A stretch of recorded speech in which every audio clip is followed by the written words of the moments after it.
বন্ধুসকল আহক আমি ভেন্দি খেতিৰ বিষয়ে আলোচনা কৰোঁ।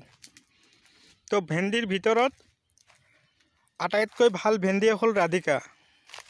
ৰাধিকা ভেন্দিৰ খেতি যদি আপোনালোকে কৰিম বুলি ভাবি আছে বা কৰিছে, তো আপোনালোকে আটাইতকৈ বেছি ভাল কাম কৰিছে। তো বঢ়িয়া। তো কথা হ'ল এই খেতি কৰিবলৈ হ'লে মাটি নিৰ্বাচন কৰি ল'ব। ভেন্দি খেতিৰ কাৰণে মাটি ওখ মাটি হোৱাৰ কোনো প্ৰয়োজন নাই। দ মাটি হলে আটাইতকৈ বেছি ভেন্দি লাগা দেখা পোৱা যায়। বেছি ওখ মাটিত আপোনালোকে এই ভেন্দি খেতি কৰিবলৈ হ'লে ভেন্দি বেছি দিন গছবিলাক নিটিকে। এই খেতি কৰিবলৈ হ'লে আপোনালোকে মাটি প্ৰথমতে নিৰ্বাচন কৰি ল'ব। তাৰমানে যিবিলাক মাটিত আপোনালোকে ৰোৱনি কৰে সেইবিলাক মাটিতো আপোনালোকে ভেন্দি খেতি কৰিব পাৰে, ৰাধিকা ভেন্দি। এই খেতিৰ লাভালাভ যথেষ্ট পৰিমাণ আছে। বিঘাই প্ৰতি আপোনালোকে 1 পৰা 1.5 লাখ টকা ইনকাম কৰিব পাৰিব। এতিয়া মই আলোচনা কৰিম যে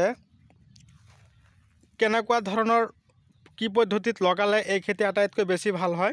এটা শাৰীৰ পৰা আৰু এটা শাৰীৰ দূৰত্ব ৰাখিব আপোনালোকে 30 সেন্টিমিটাৰ, আৰু এটা গছৰ পৰা আৰু এটা গছৰ দূৰত্ব ৰাখিব আপোনালোকে 7 পৰা 5 সেন্টিমিটাৰ। এইখিনি ৰাখি আপোনালোকে লগাব।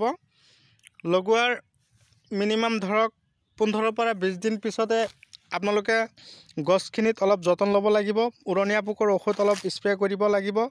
এতিয়া ঠাণ্ডাৰ প্ৰকোপটো অলপ বেছি হৈ আছে। তো এই ভেন্দি খেতিৰ কৰাৰ সময় হ'ল জানুৱাৰীৰ পৰা মাৰ্চ এপ্ৰিল মাহলৈকে যদি আপোনালোকে কৰিব পাৰে, এই ভেন্দিত আটাইতকৈ ভাল প্ৰডাক্ট হোৱা দেখা পোৱা যাব। ভাল প্ৰডাকশ্যন হ'বলৈ হ'লে আপোনালোকে জানুৱাৰীৰ পৰা এপ্ৰিল মে মাহলৈকে আপোনালোকে লগাব। এতিয়া এই ভেন্দি গছত অলৰেডি ভেন্দি আহিবলৈ আৰম্ভ কৰিছে। ৰাধিকা ভেন্দি একেবাৰে গছ সৰু থাকোঁতেও আহি যায়। তো কথা হ'ল এই খেতি যদি আপোনালোকে কৰিম বুলি ভাবিছে তেনেহ'লে চিন্তা নকৰি আপোনালোকে বিঘাই প্ৰতি 1 গাড়ীকৈ গোবৰ দি সিঁচি আপোনালোকে এই ভেন্দি খেতি কৰিবৰ কাৰণে প্ৰস্তুতি লওক। এই ভেন্দিৰ খেতিৰ লাভালাভ যথেষ্ট পৰিমাণে আছে। আপোনালোকে এদিন পিছে আপোনালোকে 1 বিঘা মাটিৰ পৰা 2 পৰা 2.5 কুইণ্টেলকৈ ভেন্দি আপোনালোকে বজাৰলৈ বিক্ৰী কৰিব পাৰিব। ভেন্দিৰ চাহিদা বজাৰত বৰ্তমান বহুত ভাল। আপোনালোকে যদিও দ মাটিত কৰিছে, এতিয়া খৰাং বতৰ চলি আছে, মাজে মাজে জলসিঞ্চনৰ ব্যৱস্থাও কৰিব লাগিব, নহ'লে গছখিনি মৰি যোৱাৰ আশংকা থাকিব। আৰু ভেন্দি খেতিত ঔষধখিনি দিওঁতে আপোনালোকে অলপ উন্নত ধৰণৰ ঔষধ দিব।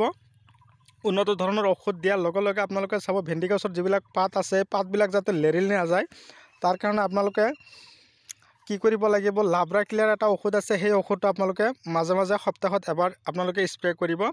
আপোনালোকে এনেকুৱা ধৰণৰ পদ্ধতি অৱলম্বন কৰক। বন্ধুসকল, আপোনালোকে মোৰ চেনেলত নতুন হৈ থাকিলে মোৰ চেনেলখন ছাবস্ক্ৰাইব কৰি ল'ব আৰু কাষত থকা বেল আইকনখন অন কৰিব। এনেকুৱা ধৰণৰ নতুন নতুন ভিডিঅ' নটিফিকেশ্যন আপোনালোকে পাই থাকিব।